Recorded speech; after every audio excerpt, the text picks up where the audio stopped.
வணக்கம் ஸ்டூடெண்ட்ஸ். இந்த வீடியோவில் கலர் ஆஃப் NaH2O6 அதை பற்றி பார்க்க போகிறோம். ஸோ இந்த காம்ப்ளெக்ஸில் நிக்கல் வந்து சென்ட்ரல் ஆட்டம், H2O வந்து லிகாண்ட். இந்த காம்ப்ளெக்ஸில் நிக்கல் வந்து +2 ஆக்சிடேஷன் ஸ்டேட்டில் இருக்குது. எதனால் அப்படின்னா H2O வந்து ஒரு neutral ligand, it does not carry any charge. So nickel 2+ ஸ்டேட்டில் இருக்கிறதுனால அதனுடைய எலக்ட்ரானிக் கான்ஃபிகரேஷனை ஃபஸ்ட்டு எழுதிடுவோம். Na2+, அது வந்து 3D8 இருக்குது. ஸோ 3D8க்கு வந்து இப்போ நம்ம பாக்ஸ் டயக்ராம் வரைஞ்சி நம்ம காமிச்சிடலாம். 3D 4S 4P.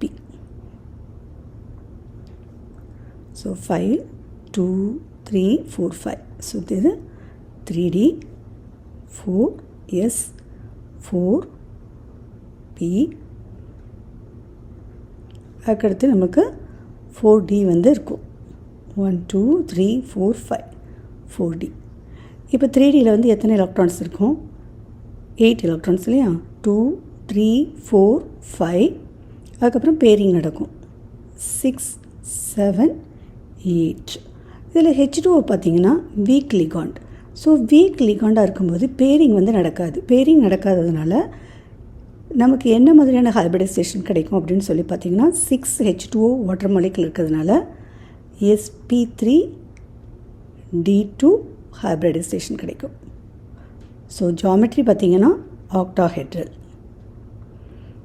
So octahedral ஃபீல்டில் வந்து நம்மளுக்கு வந்து 3D டிரான்சிஷன்ஸ் வந்து நடக்கும்.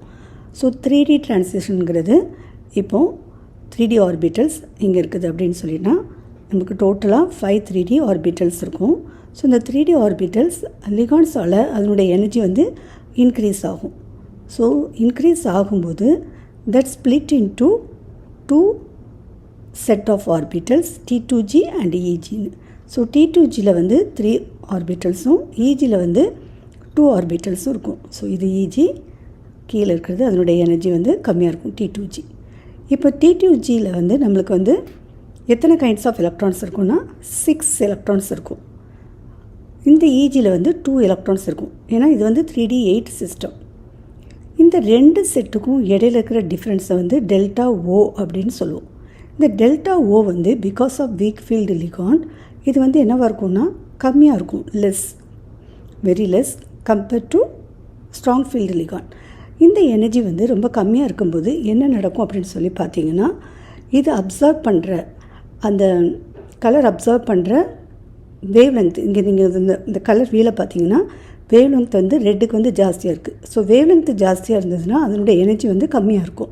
ஸோ இப்போ இங்கே டெல்டா O, அதனுடைய டெல்டா Oங்கிறது ஆக்டாஹெட்ரல் ஃபீல்டு, அதுக்கான எனர்ஜி கம்மியாக இருக்கிறதுனால it can observe only red colour தான் அதால் அப்சர்வ் பண்ண முடியும். ஸோ ரெட் கலர் அப்சர்வ் பண்ணும்போது ஆட்டோமேட்டிக்காக அதனுடைய காம்ப்ளிமெண்ட்ரி கலர் பாருங்கள். ஸோ ரெட் க்ரீன், அந்த க்ரீன் கலர் வந்து ரெட் கலர் அப்சர்வ் ஆகிறதுனால நமக்கு வந்து க்ரீன் கலராக தெரியும்.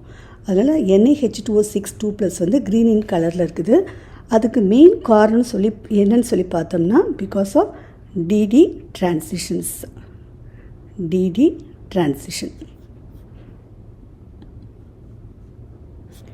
இந்த DD டிரான்சிஷன் நடக்கிறதுக்கு மெயின் காரணமே அந்த டெல்டா O இருக்கிறதுனால தான். ஸோ இந்த கலர் வந்து green in color because it absorbs red color and it looks green in color. Thanks for watching.